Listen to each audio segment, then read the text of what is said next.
This is a podcast from BFM 89.9, the business station.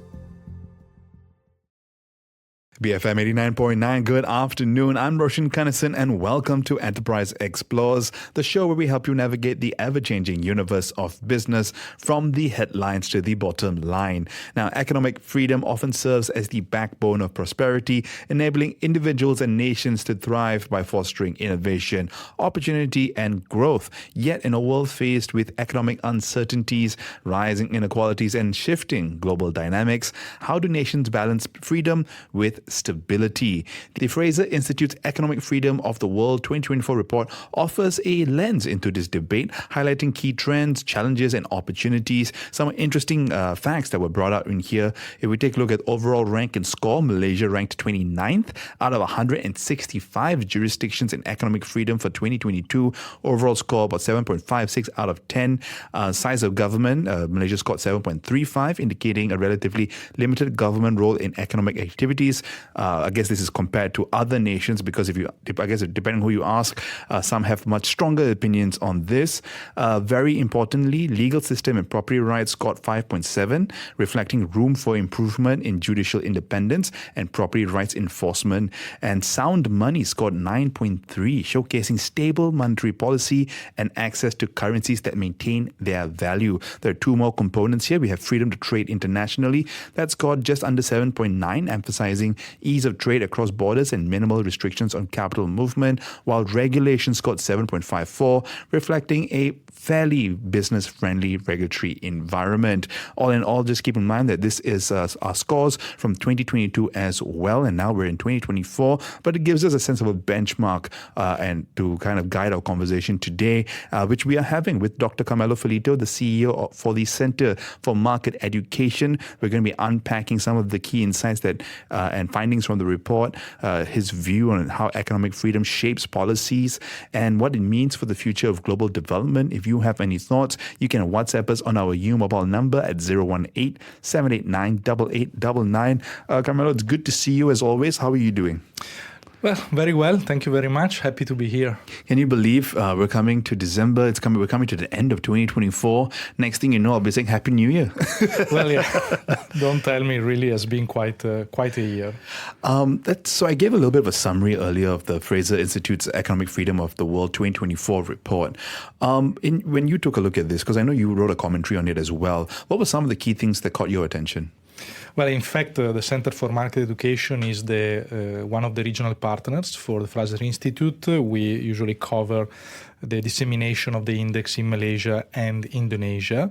As you mentioned, the index covers 5 broad areas: size of government, legal system and property rights, sound money, freedom to trade internationally, and regulation.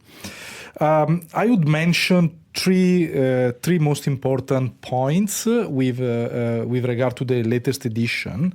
The first one is that Hong Kong became the best scoring country, while Singapore jumped down to the second position.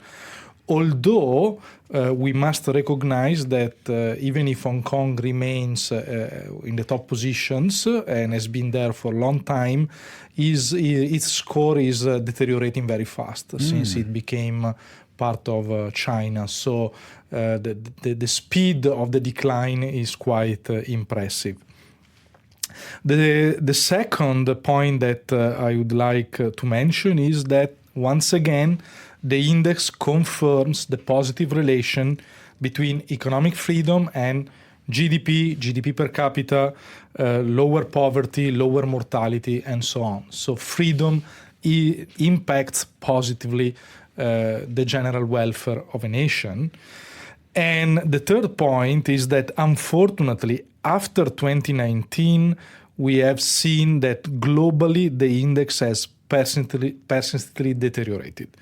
Overall. So the world score, and this is most probably because all the restrictive moves that has been introduced with the lockdown. Which is not just the lockdown per se, but in general, you know that during those years, a lot of let's say, protectionist rhetoric, nationalistic rhetorics emerge in many countries, including this part of the world. And the World Bank has also raised this point, showing how barriers to trade and distortionary trade policies have massively increased over the past 5 years. And so we are still paying the price for that rhetoric. Yeah, and I have a feeling that it will be interesting to pay attention to next year, because it doesn't seem like this rhetoric is going away anytime soon, and the world's most powerful economy may be joining that rhetoric soon enough. But again, we'll wait and see whether things actually pan out the way things are being said. When we take a look at the rankings here for 2022, yes, it's 2024's report, but data based off 2022. Hong Kong is in first spot, Singapore in second, Switzerland third, New Zealand fourth, the US in fifth. And then Malaysia is on 29th position, just below Norway, just above Spain. Still a relatively good positioning, but I think as you mentioned in your opening comments there, overall the scores have deteriorated also post 2019. And one point that you were making earlier is that the report underscores this as well. Individuals in countries with higher economic freedom tend to experience greater prosperity, less poverty, longer life expectancy, all these different data points. With that in mind, then, could you elaborate a little further on why economic freedom is such a powerful driver for these outcomes in your view and the view of the Fraser Institute, and how does it differentiate from other indicators of progress? Well, on this, I think that the reference points, at least in literature, are the works by David McCloskey. So I invite the audience to look for her papers and books on this topic. But in general, what is important here is that development happens when people enjoy, the dignity of being free to make their own choices. And as Professor Huerta de Soto mentioned, the development is not the neutral product of impersonal production, but rather the result of human creativity at work. So development is the result of our actions. It's not a process that you describe on a piece of paper with a couple of Cartesian axes. Is much more complicated than that, and me and you matters for that. And therefore, we are incentivized to put our creativity at work, and therefore to generate positive effects for the general economy when we have the freedom to enjoy the benefits of that comes from the application of that creativity, and when we are surrounded by a system of property rights, by a legal framework that protect us for when we try to enjoy the fruits of that creativity. In the end, it is what Adam Smith was saying with the famous or infamous example of the invisible hand, which has been incredibly misunderstood. Adam Smith is simply saying that when we pursue our own self-interest, we end up creating unintended positive consequences on other people, like if we were moved by an invisible hand. That's it. That's it. That's what Adam Smith wrote, 1776. Sounds like something we need to dive into at a later point, Carmelo. But taking a step back here, this term economic freedom, I think, could be interpreted or means different things to different people. So tell us a little bit about how you and the paper interpret the concept of economic freedom in the context of the modern global economy. So in general, what the index tries to do is to measure the degree to which policies and institutions of different countries allow people to make their own economic choices. So if fiscal policy is too heavy or too unpredictable, or monetary policies too unpredictable, restriction to trade are too extensive, then the score deteriorates. So this is how more or less the index is built, to talk in simple terms. So stability of policy would be such a big part of this equation, right? If you're able to at least know what to expect. I think some of the things we've been hearing is even from a tax policy perspective, I think businesses are fine with whatever tax policy you want to bring in. But, if it comes out of the blue and they didn't expect it and suddenly it's due next week, these are the problems that arise. People have time to prepare, and there's policy clarity over a few year period. It allows people to prepare and kind of also price in the different, whether it works for their model of business as well. Well, predictability and stability are important, but obviously predictability of good measures, because if a government is persistent in bad policies, then create stability. That's not the predictability we want. So, the USSR was very consistent in its policies, but were not policies that were conducive to economic development. Yeah. And I would like to add something more on the concept of freedom. Recently the Minister Rafizi said in a happy expression, I think we should move from having things made in Malaysia to things that are made by Malaysia. And I think this is a very important point that he touched, that underscore precisely the point that I tried to make earlier. So the idea that freedom of expression, freedom of ideas, intellectual freedoms, economic freedoms are all conducive toward economic development, which is driven by innovation, which in turn is conceived by people. So innovation doesn't grow in the garden. Innovation is created by people. Yeah. People that have not only ideas, but then they take a risk on that ideas and try to apply those ideas to the production process. And freedom is the basic condition for that. But I would like to add something more, that for that mindset, together with freedom to explode, to really thrive, we need to change our approach to education. So innovation and innovation-driven mentality is not spurred by STEMs, but is spurred by humanities, by critical thinking, because we don't need more technical knowledge to know how to solve problems, but we need minds that put new questions and create new answers. And that is nurtured by philosophy, history, geography, literature. That's what we need to go in the direction that Minister Rafizi indicated, I believe. That's very interesting, right? And it's a bit of a counterintuitive point as well. But critical thinking and an understanding of history and culture can also inform the way we move forward as well.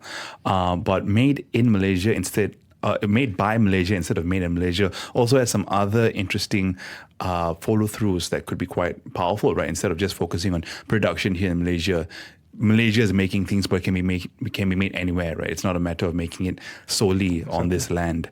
Carmelo, we got more to get into, of course, but first a few messages.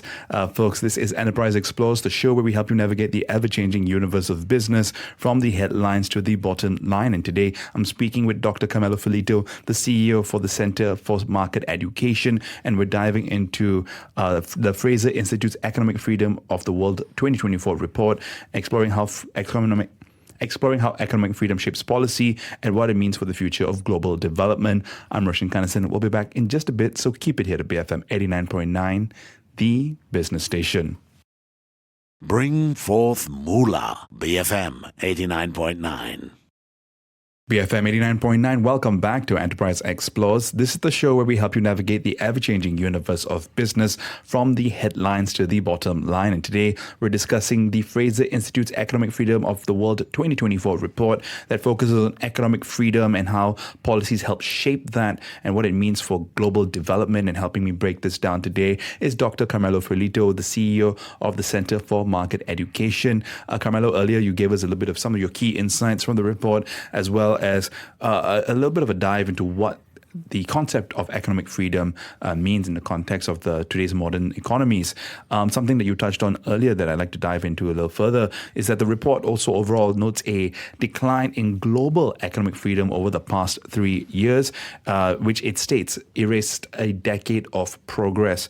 Talk to us a little bit about the key challenges behind this decline and how countries can reverse this trend if it is at all possible.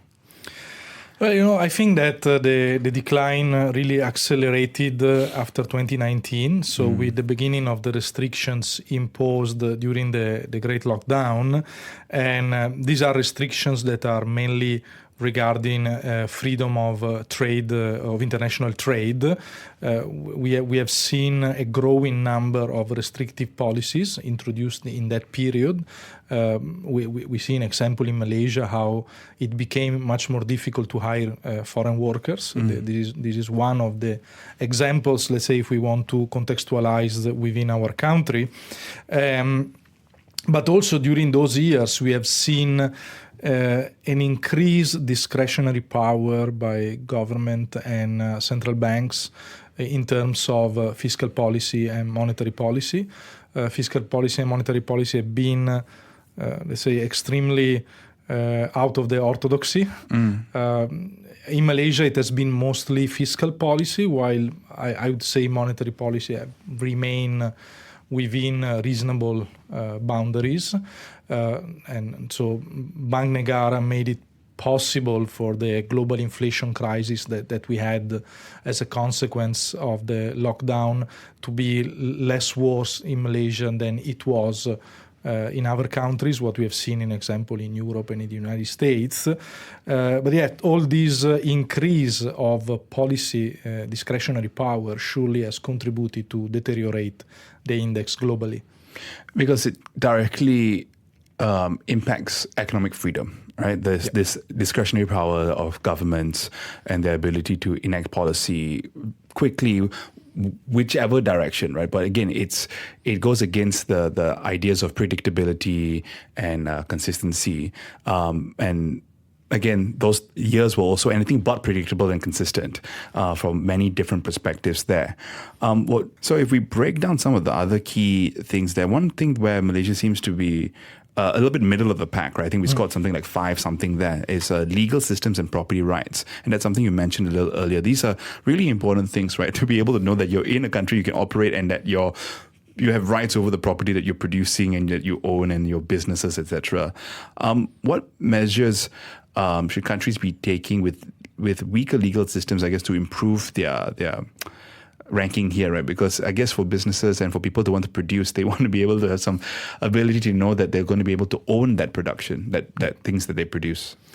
Well, you see, this is in line also with what emerged on a specific index on this topic, which is the International Property Rights Index developed by the Property Rights Alliance. We work closely with them also on these topics. And also that index indeed highlighted how there has been a deterioration in Malaysia of the property rights environment. And this is in particular due to the topic of judicial independence. So that is, I think, where the biggest work needs to be done. And also the protection of physical property rights, and in particular the steps that are needed for individuals and firms to register a business, to control and to register their own property of assets. So there has been probably a higher degree of complexity in terms of the regulation, and where something needs to be done to bring down the things to a simpler level. Yeah, so based on 2022, again, these rankings are based for 2022. If we look at Area 2 legal system and property rights, Malaysia scored 5.7 out of 10, placing it 61st. Because all the other scores that we have for the other areas, we're talking about the 7s for the most part, and then Area 3 sound money, Malaysia scores a 9.3 there. So that is the lowest score there based on the 2022 year of 2022. You mentioned also, I think, one of the things that was cited when we talk about law and regulation is excessive regulation. And this is generally cited as an impediment to economic freedom. Tell us a little bit about your thoughts on this. And at the end of the day, the governments are always going to want to have some measure of safeguards in place as well. So how do we balance that in a way that works for everybody, in your view? I think that on one side, we can clearly see from the index, also in an historical perspective, so if you look at the previous editions of the index, how a lower degree of regulation, a lower extent of regulation is consistent with economic dynamism. I know this is very difficult to digest for policymakers because they tend to think that they know better, they can do it better, and they want to project somehow their vision for the country and for the people into policies. But as it is often highlighted by certain school of thoughts, in particular the research work that is done nowadays at George Mason University, we need humility in policymaking. So humility should be the most important feature of policymaking. Humility means recognizing that our individual power to impact on the general situation based on our limited knowledge is in fact limited precisely because of that. We have limited knowledge, and there are so many factors at play when a new regulation is developed, when the economy progresses, that to think to automatically obtain a result just because of a certain policy is overestimating our ability to control the flow of time, which brings radical uncertainty into the picture. And this is not because of that politician or the other politician. This is general and valid for everybody. So the reality is complex. We can't encapsulate it. I think under that perspective, economists have a very serious negative responsibility on the idea that they propagated and they contributed to generate that, with economic models, with appropriate economic models, we can control the reality. We have A, we do B, we obtain C as a consequence. It doesn't work like that. So probably, policymakers has also been badly trained by their economic advisors. We can't control reality. We can identify path mechanisms. So say, okay, if we increase the quantity of money, we know that inflation is going to come. But when, how, the proportion, the timing, and how these specific things interact with all the other things that is impossible to control. These assumptions are always based on the fact that time is not moving and on the assumption of ceteris paribus, but as you know, ceteris is never paribus. There's always a thing that caught me in school, right? Ceteris paribus. Okay, great. So in theory, this works. But what about in reality, when things aren't, all else remains equal? If you allow me to go a little bit out of topic, but these models are extremely useful to understand how things are interrelated. But these are like, I'd say like a GPS. Yeah. Okay, GPS drives you in the streets, give you direction, but it doesn't show you the whole picture. It's an abstract vision of reality that allow you to go from point A to point B, but doesn't replace reality. You can't eat through a GPS. It can bring you to the restaurant. You can use these economic principles to maybe influence or shape the way you want to think about policy or culture or whatever it is, or how you want to build business or economic freedom. But it's not a step-by-step instruction, and you're not going to be able to control the time in which things happen per se. But, when we're coming back to the story about, regulatory environments, right? Because when people think about, economic freedom, reduced regulation, we go to a place, and I'm also one of those people who go to a place where, right, so what, we're talking about the Wild West here? Are we talking about, crypto land where zero regulation and people get scammed every day? What are we talking about? Because I think people can often jump to the other side of the equation and err on the side of, oh my God, if we give up, if governments stop regulating to this degree, then, we're going to descend into chaos. and the capitalistic view is going to take over everything and we're all going to have no wages. So take us through what this actually looks like in your view. As you can see, the index put a lot of emphasis on the legal system and property rights. So it's not an index or a vision that emphasizes the wild, wild west. Yeah. It's not about deregulation. It's not about deregulation. It's about the right set of regulation. So sometimes it's not a matter of a market failure or government failure. It's a matter of institutional mismatch. Interesting. So the rules are just not right. So that doesn't mean that we necessarily have to have more rules or less rules. We just need to have the limited right set of rules, because even economic freedom to thrive needs rules. Because one point that if you want to enjoy the fruits of your creativity, you need a state that protects you from the people that try to steal your creativity or to steal your property.